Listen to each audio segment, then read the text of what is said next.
Hi, and welcome to Global Professionals in Portugal. My name is Cordelia, and this is a show where we highlight the journeys of founders, team members, and others who are living in Portugal and working wherever. Some people have businesses here, some people have them in other countries. Today's guest is Michael Blake of High Score Strategies, and he's going to share a little bit about his journey, his lessons learned. Mike, thank you so much for being on the show. Thanks for having me. Good morning. And just so y'all know, we are married. So this podcast is a production of High Score Strategies. I am a little bit biased, but Mike's journey is actually really interesting. And so I did really want to have him as a guest, even if I was not married to him. So thank you for being here, hon. Thank you. So first of all, can you describe your professional situation in Portugal and kind of how long you've been here? Give us a little bit of your backstory. So my professional situation is I'm co-owner of High Score Strategies, and we founded this company about really as we reached Portugal in July of this year. And the company is effectively a continuation of the services that I've been providing to companies really worldwide for the last 20 years, which include business valuation, intellectual property valuation, and strategic consulting. Excellent. So you just answered my next question, which is we've been here since July. What country did you move from most recently? So I moved from Atlanta in the United States. All right. You have lived and worked in several countries. Can you share a little bit about that and how this experience is different? Yeah, so the first part of my professional career was spent in Eastern Europe shortly after the fall of the Berlin Wall. And I worked as effectively a USAID subcontractor for Brown University, running projects in entrepreneurial training and education as part of the broader privatization movement that the United States at the time was trying to help those countries with. And so living in those countries, I think in particular, where they did not have the same kind of infrastructure that you have in, say, Western Europe, taught me a lot about adaptability, taught me a lot about, frankly, not being judgmental, and really taught me a lot of humility. When you move to a place like Minsk in 1993, where the people were still living on rationing cards, and I had one, you learn to get humble really quickly. You learn to eat foods that you're not comfortable with pretty quickly because there ain't other food. Right. And I learned very quickly also how important it is to integrate into the local society in order to have any credibility. And just as here in Portugal, if you want to isolate yourself as an American or any foreigner in your new home country, you can do that, particularly if you have the economic resources. But I discovered that that's not really a very good idea unless you have a very sort of specific lifestyle in mind. And since my goal in Eastern Europe, as it is now in Portugal and Western Europe, is to work with and become a trusted advisor to local business people, it's imperative that I not be seen as a person that is trying to somehow separate myself from the local population, or God forbid, in some way trying to elevate myself above the local population. That would be utterly toxic. So I learned a lot in Eastern Europe about that. And I also learned a lot about generosity. In Eastern Europe, there were some people that took a special interest in making sure that I was safe. And there are people that had their own struggles, but they made sure that I was taken care of. They made sure that I was plugged into local networks so that I could do what I needed to do to live on a day-to-day basis, to learn the local life skills that you had to develop. And one of the neat things about Portugal, and I know you're discovering the same thing, is that there is a tremendous generosity of locals when you make an effort to embrace their culture And when you make an effort to share your culture, but not try to impose it, and that's a fine line, I understand. But if you can somehow walk that fine line, I found wherever I've lived that is well worth the effort to do so. So can you talk a little bit about how did you integrate into Minsk culture so that you were, kind of one of your neighbors, colleagues, you weren't just some American living in a bubble. And what are Yeah. some of the techniques that you use now? So a few things, and one in Minsk, I had a big advantage because I'd studied Russian for 5 years. It was still not what it needed to be because learning Russian from a textbook is a lot different from having to like get your hair cut and buy Right. food and pay your phone bill, right? They just don't teach that.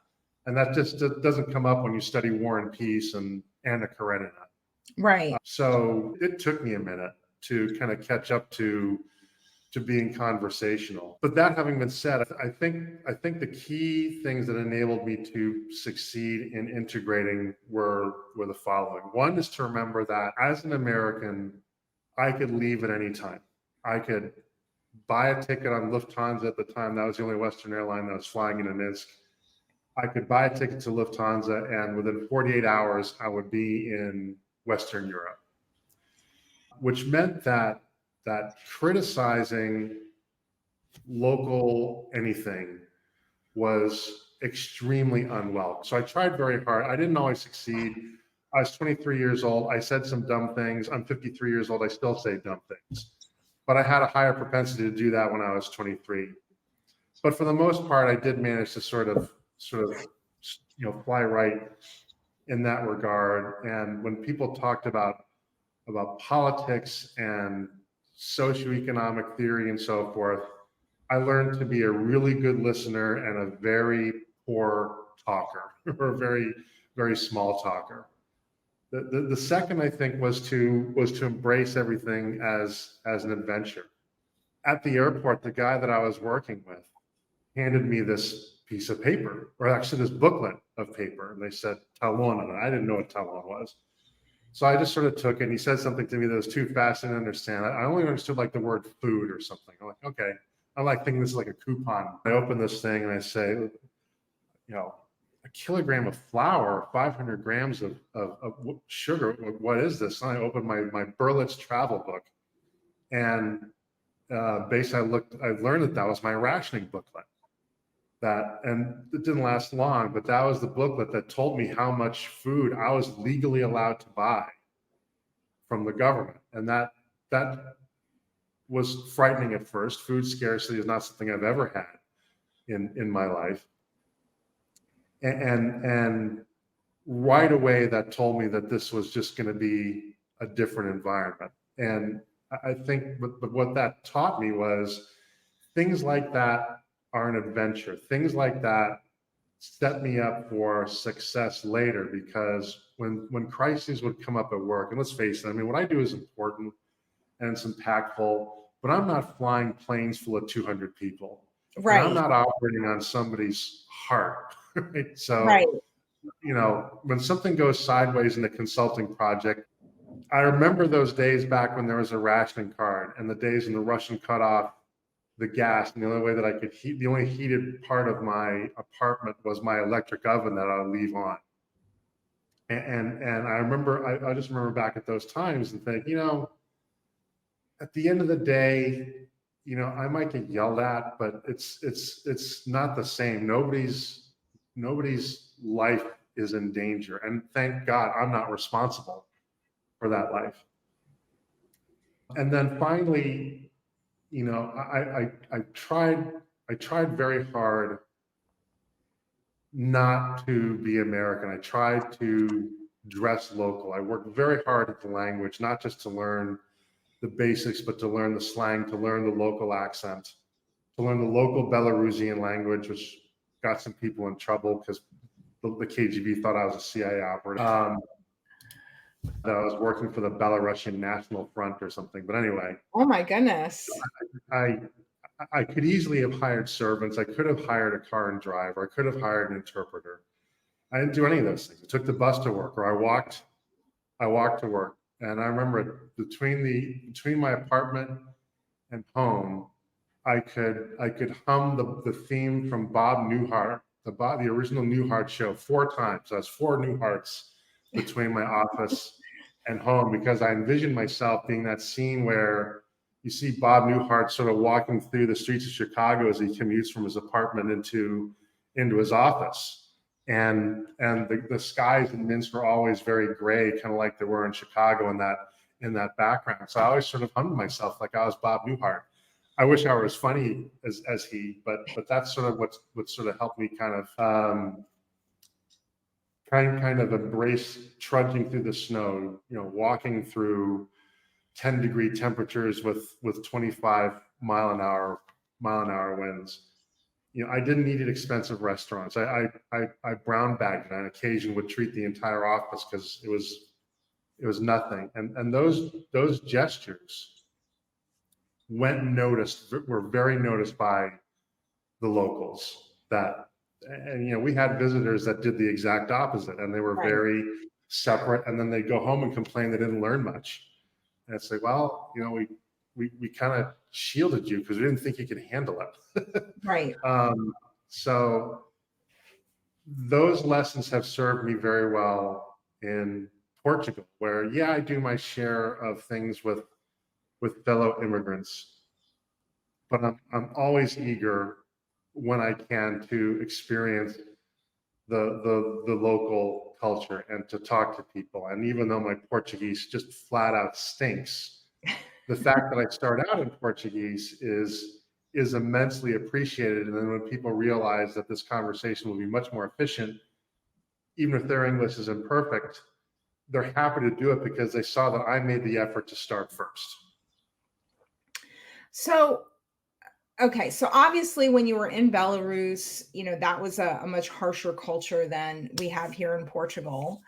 But it sounds like some of those lessons about eating local, kind of living like a local, that you're applying now. Can you share a little bit about some of those lessons that you're using now in Portugal? So obviously you just said language.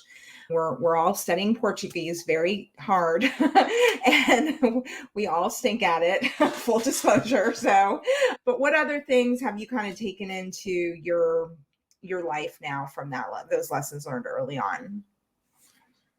So it's a lot easier here because as a Western European culture, there's a lot more America sort of built in, right? American culture and Western European culture, sure, they have their differences, but it wasn't a culture that was our mortal enemy for Right.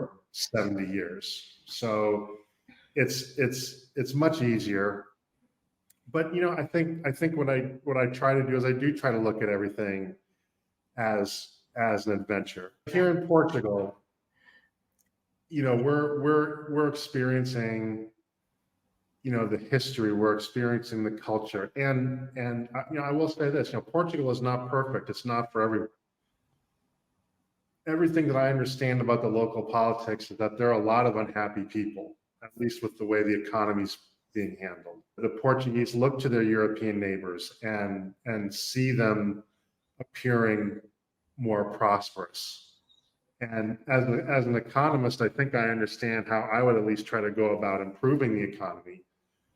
But, I'm not a citizen. Again, I have the blue passport. I can go home anytime I want, right? So unless somebody asks me a specific question like, Mike, you're an economist, if you were king of Portugal, what would you do? Right? That's just not a discussion I even entertain because frankly, it's none of my business. It's something the Portuguese people have to work out. And the last thing they need is another, perhaps well-intentioned foreigner giving them advice that doesn't have to live with the consequences of that advice. So let me ask you this. What are some of the logistical things that you've implemented to work effectively here? Well, I think the key, because we did downsize from a rather well laid out house, put it that way, into a condominium, is I had to get my own working space. So we invested in a co-working space. First, it was a hot desk, then it was sort of a temporary office, and now the palatial space of the global headquarters of High Score Strategies. But that's really been necessary. And so I do think that, a co-working space or an office is a really good option for people. I also think being part of an office community, you're not just renting an office in a building and going in and working. We're also part of the co-working space community. So we've gotten to know a lot of the other people that have offices there as well. And I think it's been a really neat place to connect with other professionals. And I would say that that might be another tip, would be to find places to connect, because it's really easy to connect with retirees here, but that doesn't always kind of feed your working vibe. we got lucky because one day when we were strolling around downtown, we happened to fall into the cafe last April that would later become this working space. And so we sort of got on the ground floor with a guy who's an entrepreneur, who's a fantastic community-minded person who goes out of his way to help other people in the community meet with each other. And so that's given us an opportunity to meet a number of and start to develop real friendships with local business people and entrepreneurs that I'm not sure everybody else has the opportunity to do, at least if what I read on social media is to be believed. So, what are some of the cultural things about Portugal that you would say have impacted your business or your life? And how have you adapted? So I might say I am adapting. I don't know that I've fully adapted to it. Okay. What are some of the Um, things you're struggling with and you've so noticed? yeah, I mean, the hardest thing, and I've mentioned this many times elsewhere, is that I struggle with breakfast here. Breakfast for me in the United States is a very easy routine. It's an English muffin, turkey sausage, and an apple. And I can get apples here, but I cannot get English muffins. I cannot get turkey sausages. And I don't like cereal. I don't like most dairy stuff. So it's been a real struggle to find a consistent breakfast that doesn't take me 30 minutes to make. And that is difficult because for me, breakfast does set me up energy wise and diet wise to make good choices the rest of the day. So I do struggle with that. And it's a work in progress. It's weird that I work weekends from a local Yeah. perspective. You want to call me a workaholic? Okay. I don't think I'm a worker. I think I work hard. I think those are the biggest adjustments that I'm in the process of making, or adaptations I'm trying to make. Yeah. And I think for people who are looking at, spaces to rent, whether it's a co-working space or an office space, those are good questions to ask, because it's definitely, I don't know that it's even something that the average Portuguese, even entrepreneur, would think of. Hey, I usually work till 2 a.m. Is that okay? Hey, I'm usually here weekends. Is that okay? Things like that, things that you don't think of as like, it's like part of your life, but you don't think of it as being unusual. It's unusual in another culture. And so kind of learning what those things are and communicating about them can be helpful. Thank you so much for sharing some of your experiences and lessons learned. Would you say you have any like tips or tricks for people that are looking to create an effective work environment here? Yes. I think my three tips would be this. This is a great question. I actually do a blog post on this. One is, don't be afraid to experiment. You're just going to waste money on stuff. Yeah. And yeah, it's frustrating and sometimes embarrassing, but just live with it. Number two, have redundant systems. Yeah. And again, this will cost you more. So make sure that you have that no matter what happens, you have a way to work. If you have two spaces or more, that you have a way to work in one space or the other. It may not be optimal, but at least you're not dead in the water, no matter what happens. And then third, and this is sort of a bolt on to the first one. No, it's separate. And then third is figure out kind of what your one workhorse device is that you're really going to kind of go all in on. Mine happens to be a 14-inch MacBook Pro M1. And Cordelia, you'll be thrilled to hear this, even though Apple just came out with the M3. I don't see a need to upgrade. It just does. It does everything I need to. It's well built. I discovered that 14-inch screens work better for me than 16-inch because they balance better on my lap. That was an experiment too. But have at least one workhorse device that that can do everything. Try to not make everything as piecemeal, and then if you can afford it, a workhorse device in both your home environment and your work environment if you have two environments. I would add to the redundancy thing that even if you don't have two environments, you should still have whatever your primary technology is for doing your job. You should have a backup, because it's not as easy to buy things here. If your computer breaks on a Sunday morning, you cannot necessarily just run to Best Buy and get a new one. And if you have a project due on Tuesday or Monday and you need to get that work done, it's a lot harder to replace tech here, and it's a lot more expensive. But even if you say money's no object, right? You can't necessarily get it. Or if your computer dies at 8 p.m. at night, again, a lot of tech stores are not open, especially if you're not in Lisbon or Porto.